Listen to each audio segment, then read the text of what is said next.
Hi అండి. ఈరోజు ఈ వీడియోలో ఆంధ్ర స్టైల్లో పప్పు చెక్కలు చూపించబోతున్నాను.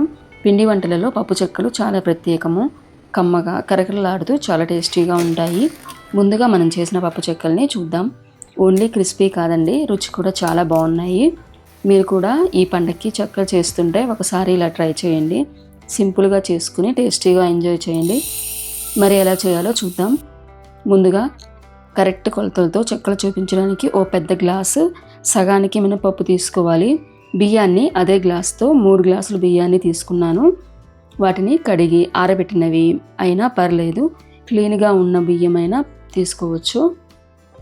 ఇప్పుడు ఈ మినపప్పుని దూరగా వేయించుకుని తర్వాత చల్లారనివ్వాలి. మీరు ఈ కొలతలతో ఎన్ని కేజీల చెక్కలైనా చేసుకోవచ్చు. ఈ చెక్కల కోసము 1 కప్పు పెసరపప్పును కడిగి నీళ్ళల్లో నానబెట్టుకోవాలి. కనీసం ఒక 2 గంటలైనా నానబెట్టుకోవాలి. ఇలా నానబెట్టుకున్న పెసరపప్పును చెక్కల్లో వేసుకుంటే చెక్కలకు మరింత రుచి వస్తుంది. ఇప్పుడు ఈ మినపప్పుని బియ్యాన్ని కలిపి మిల్లులో మెత్తగా మరపట్టించాలి.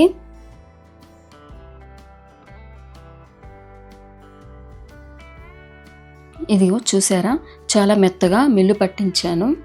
కొద్దిగా బరకగా ఉంటే ఒకసారి జల్లి పట్టుకుంటే సరిపోతుంది. నేను జల్లించిన అవసరం లేదండి, పిండి బాగా మెత్తగా వచ్చింది. ఇప్పుడు ఈ పిండి కలుపుకోవడానికి వీలుగా ఒక పెద్ద ప్లేట్లో వేసుకుంటున్నాను. ఇప్పుడు ఈ చెక్కలకు సరిపడా 2 టీ స్పూన్ల కారము, 2 టీ స్పూన్ల ఉప్పు, 2 టేబుల్ స్పూన్ల బటర్ని తీసుకోవాలి. ఈ బటరు రూమ్ టెంపరేచర్లో ఉండాలి. పిండికి మొత్తానికి పట్టేలాగా బాగా కలుపుకోవాలి. బటర్ లేకుంటే ఆయిల్ కానీ లేకపోతే గీ కూడా వేసుకోవచ్చు. చెక్కలకి మంచి టేస్ట్ వస్తుంది. ఇప్పుడు నానబెట్టిన పెసరపప్పును నీళ్ళతో సహా వేసుకుని కలుపుకోవాలి. 1 టేబుల్ స్పూన్ జీలకర్ర కూడా వేసుకోవాలి. ఇప్పుడు వేడి నీళ్ళతోటి కలుపుకోవాలండి. పిండిని గోరువెచ్చగా ఉంటే సరిపోతుంది. కొద్ది కొద్దిగా పోసుకుంటూ ముద్దలాగా కలుపుకోవాలి. ఈలోపు చెక్కలు చేసుకోవడానికి ఆయిల్ని పొయ్యి మీద పెట్టేసి కాగనేయాలి. ఇప్పుడు ఈ పిండి ముద్దను చిన్న చిన్న ఉండలుగా తీసుకుందాం. చేతికి ఆయిల్ అప్లై చేసుకుని కొంచెం కొంచెం పిండిని తీసుకుని రౌండ్గా చేయండి.